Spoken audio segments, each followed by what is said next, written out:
but this is the kind of dogs I choose to work with. And I will take a bite if I can save a dog's life. The day started like any other for Cesar Millan. The sun was shining, birds were chirping, and somewhere in the distance a dog barked.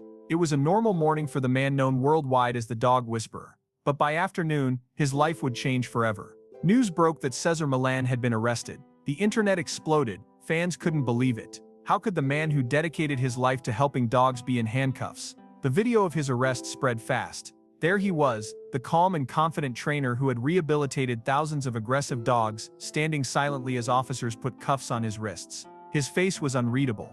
Was it shock, fear, or something else? The police didn't give many details at first. They only said it was part of an ongoing investigation that made people even more curious. What could he have possibly done? Fans rushed to defend him. There's no way Cesar would hurt an animal, they said. Others weren't so sure. Over the years there had been rumors about his methods, about lawsuits, about unhappy clients. But nothing had ever stuck. Until now. The media went wild with theories. Some said it was about money, maybe fraud or tax evasion. Others thought it was something darker, something involving the dogs themselves. A few even wondered if it was all a misunderstanding. But the police weren't talking. The only thing they confirmed was that the charges were serious, very serious. Cesar's team released a short statement saying they were looking into the matter and believed in his innocence. But they didn't explain anything. That silence made people even more suspicious. If he was innocent, why not say what was going on? Meanwhile, old clips of his show resurfaced online. People analyzed every moment, looking for clues. Did he ever lose his temper? Were there signs of something hidden? The more they looked, the more questions they had. Then came the biggest shock. Cesar was denied bail. The judge called him a flight risk. That didn't make sense to his supporters. Why would he run? He had a family, a career, a whole life built on helping animals. Unless he was guilty. The mystery deepened. When reporters found out that the case involved more than just Cesar, there were other names, other people possibly connected, but no one knew who they were or what they had to do with him. As the day ended, one question was on everyone's mind: what really happened? And why was the man who trained dogs now the one who needed saving? The world was still trying to understand why Cesar Millan had been arrested when another bombshell dropped. His trial would be closed to the public, no cameras, no reporters, just a private courtroom and a handful of people allowed inside. This wasn't normal. High-profile cases usually had media everywhere. So why was this one different? People started asking questions immediately. What were they hiding? Was it to protect Cesar, or was there something so shocking about the case that the judge didn't want it getting out? The rumors got wilder. Some said it involved powerful people who didn't want their names in the news. Others thought maybe it was about national security, which made no sense, since Cesar was just a dog trainer. But then again, nothing about this case made sense. His fans were furious. They demanded transparency. If he was innocent, why not let the world see the trial? If he was guilty, why not show the proof? The silence from the court only made things worse. Even lawyers who weren't involved in the case said it was strange. Trials like this were usually public, unless there was a big reason to keep them secret. Then came the first leak. An unnamed source inside the courtroom told a reporter that the charges were worse than anyone imagined. Not just money or fraud, something much darker. But the source wouldn't give details. Was it about the dogs? Something else? The reporter who broke the story said even they didn't know the full truth. Cesar's team stayed quiet. No interviews. No press releases. Just the same statement: we trust the legal process, but his supporters weren't buying it. They started petitions. They protested outside the courthouse. Some even claimed this was all a setup, that someone powerful wanted to destroy Cesar's reputation. Meanwhile, old stories about his past resurfaced. The time a dog died during one of his training sessions. The lawsuits from clients who said his methods were too harsh. None of it had ever stuck before, but now people were looking at it differently. Was there a pattern everyone had missed? The biggest mystery was the witness list. Normally, trials have public records of who will testify, but this time, the names were sealed. Only one thing slipped out. A celebrity was involved, someone famous enough to make the case even bigger. But no one knew who. Was it another trainer? A Hollywood star who had worked with Cesar? Or someone completely unexpected? As the days passed, the tension grew. Every time someone left the courthouse, reporters rushed to ask questions, but no one talked. The few people who did speak said the same thing: I can't discuss it. Even the judge ordered everyone involved to stay silent. The more secrets there were, the more people wanted answers. Social media exploded with theories. Some said Cesar had gotten mixed up with dangerous people. Others thought maybe he had discovered something illegal and was being punished for it. A few even wondered if this was all a publicity stunt, though no one could figure out why he would ruin his own life for attention. Then, just when it seemed like nothing new would come out, a photo surfaced. It was blurry, taken from far away, but it showed Cesar in the courtroom. His head was down, his shoulders slumped. He didn't look like the confident man from TV. He looked broken. What had they said to him in that room? What did he know that the rest of the world didn't? The trial was supposed to bring answers. Instead, it only brought more questions. And the biggest one of all was, if the truth ever came out, would anyone even believe it? The courtroom was tense as the prosecution prepared to present their most damning piece of evidence against Cesar Millan. Up until this moment, the trial had been full of whispers and rumors, but no real proof. That was about to change. The lead prosecutor stood up, holding a small USB drive. He called it the key to understanding the truth. What was on that drive? No one knew yet. But the way the lawyers on both sides reacted said it was bad. Cesar's defense team looked nervous. They kept whispering to each other, shaking their heads. Even the judge seemed surprised when the prosecutor said this evidence would change everything. Then the video started playing. At first it just showed Cesar working with a dog, nothing unusual. But then the scene changed. The camera angle switched to something darker, something filmed in secret. The footage was grainy, like it had been recorded on a hidden phone. The audio was muffled, but you could still hear voices. Cesar's voice. What he was saying didn't match his public image. The calm, patient dog whisperer was gone. In this video, his tone was different. Angry, frustrated. The dog in the video was scared, backing away. Then came the moment that made the entire courtroom freeze. A loud noise. A yelp. The screen went black. Nobody moved. Nobody spoke. The silence was heavy. Then from the back of the room, someone gasped. The prosecutor claimed this was proof that Cesar's methods weren't as gentle as he pretended.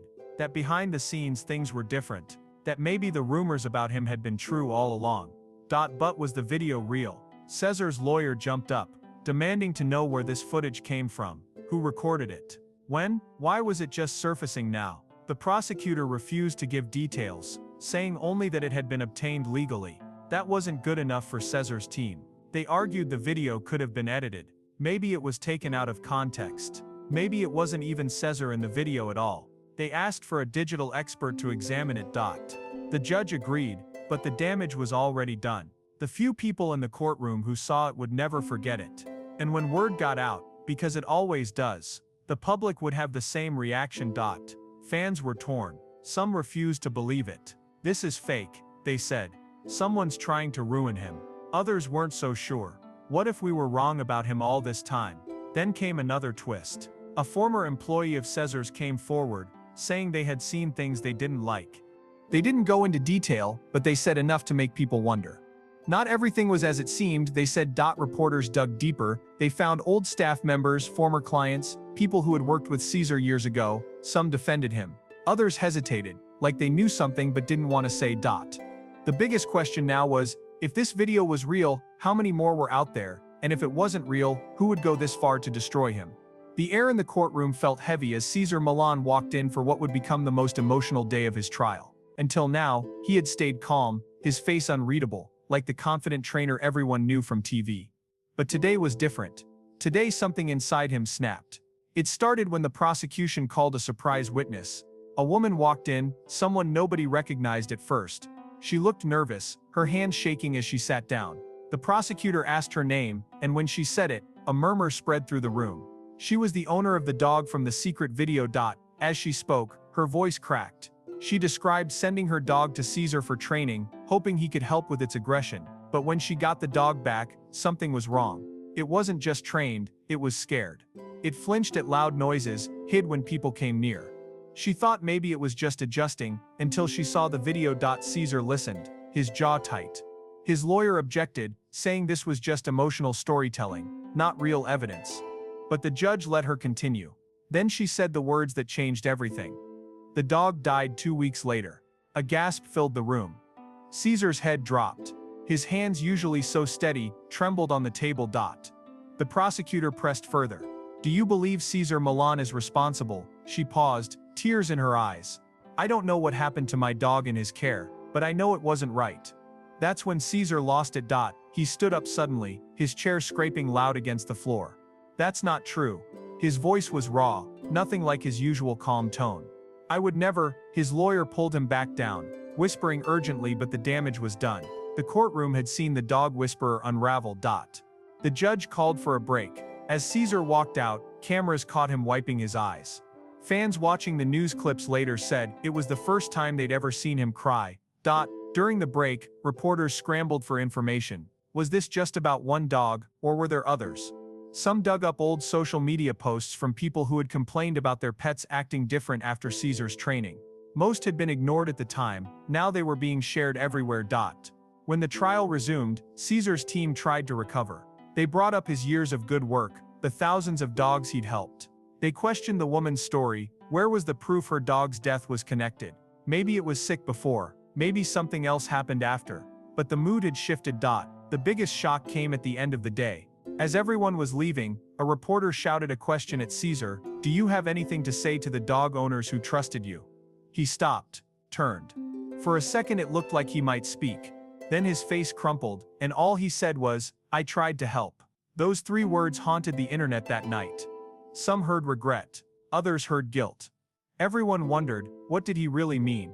As the day ended, one thing was clear. This wasn't just a trial about rules or training methods anymore. It was about trust.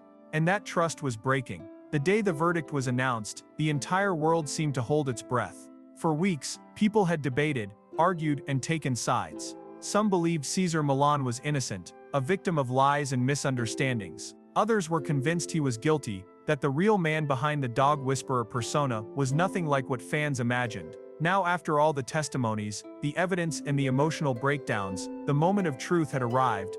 Cesar walked into the courtroom, looking like a different person. The confident, smiling trainer was gone. His face was pale, his eyes tired. He barely glanced at the crowd as he took his seat. His family sat behind him, their faces tight with worry. Reporters filled every available space, cameras ready to capture his reaction the second the verdict was read. The judge entered, and the room fell silent. No one moved. No one breathed. Then the words came, guilty.